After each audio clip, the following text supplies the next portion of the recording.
Namaste. Thank you for joining me on this Moonbeam Yoga YouTube channel. I actually have a second channel that I do with a good friend of mine, Allison Ledbetter, called Awakening Soul Truth. And she's a medium, I'm a yogi, and we're having deep spiritual conversations. So today's filming that we did actually inspired me to start to do little short clips on this channel. I have a whole series based on the chakras. You can find those classes and do an hour of that with me where I give you some more detailed information. I thought I would start talking about the root chakra. Now, chakras are wheels or discs. They're like energy vortexes in the body. It's what we consider part of our energetic anatomy. If you were to look at the bundles of nerves that kind of cluster in different places alongside the spine, you'll find that they line up with these chakras. Now, the chakras are tools that we can use because they govern different things physically, mentally, spiritually, and emotionally. There's life lessons that we can learn from working with these chakras. There's healing techniques that we can utilize to heal up any of these chakras that have stagnation or that have blockages or that have been influenced through trauma. So the first chakra resides more at the base of the spine, more at the pelvic floor. It also rules the low back, as well as the adrenal glands, which are located near the kidneys. Because the kidneys are associated with fear, the adrenal glands often are not just related to how much alertness we have in the mind, but what is our response to fear? For instance, do we go into fight, flight, or freeze? Now, this governs the skeletal system of the body. The first chakra governs the tissues and muscles, even the circulation in the body. It governs the legs, the feet, the colon, the process of elimination. And if you think about the foundation of our body, this is about our ancestral roots. This is about our immediate family. This is about our conditioning.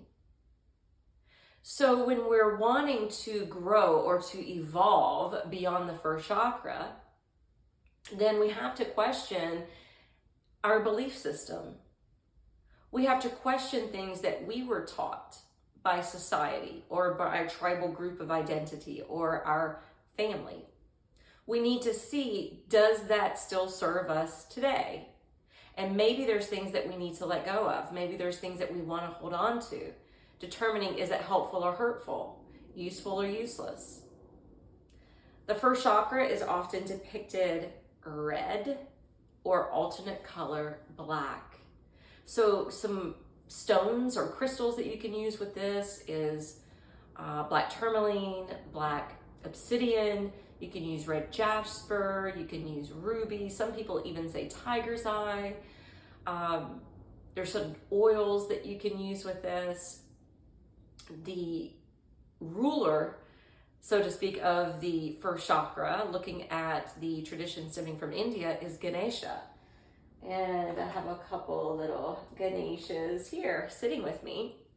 The elephant-headed deity, I don't know if you can see those very well, but he is considered the remover of obstacles.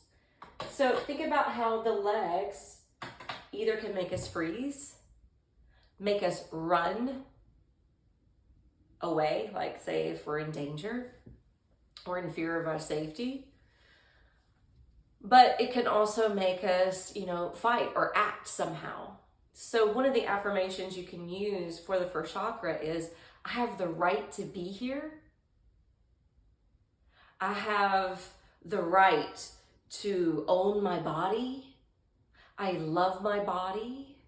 I trust my body. I feel safe and secure. I am stable and grounded. So the first chakra is really important. It is the base of the chakra system, and the energy flows up and down. So if we want the energy to be elevated, if we want it to be supported, we have to have a strong base. Equally, if we want abundance in this world, on this earthly plane, if we want to truly be here now and be present, then we need to ground ourselves. And when I'm giving people Reiki, one of the first things I notice when I get to their feet is they're not grounded. I actually use a different energetic healing for the feet, and it's called access consciousness, or accessing the bars. And you could actually do this to yourself. You actually put one of the fingers at the sole of the foot, right at the center, and you say, grounding lines run, please. Or grounding bars activate. And you'll feel a flood of energy coming in that direction. Sometimes eating heavier foods can help us to feel more grounded. At times like the full moon, this is a good time to do that.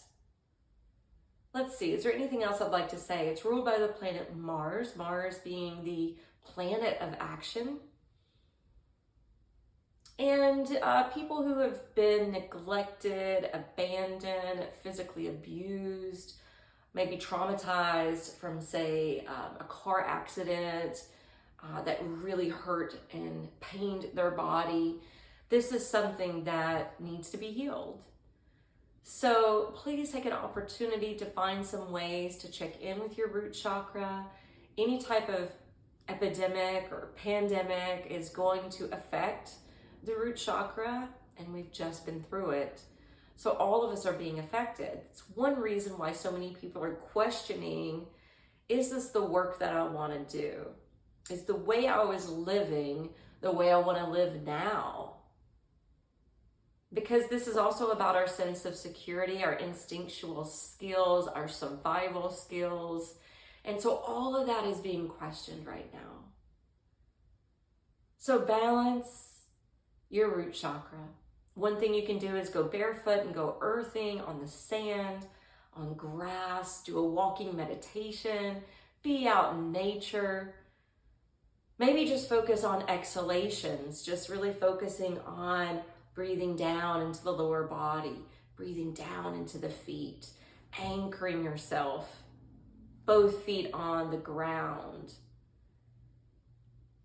And I'll share one other mudra, which is Apana mudra. Apana is the downward flow of energy, bringing the middle finger and ring finger together with the thumb. This actually helps with the process of elimination. So there's just a few tips for the root chakra called Muladhara chakra. Muladhara means root support. So how are you supporting your roots?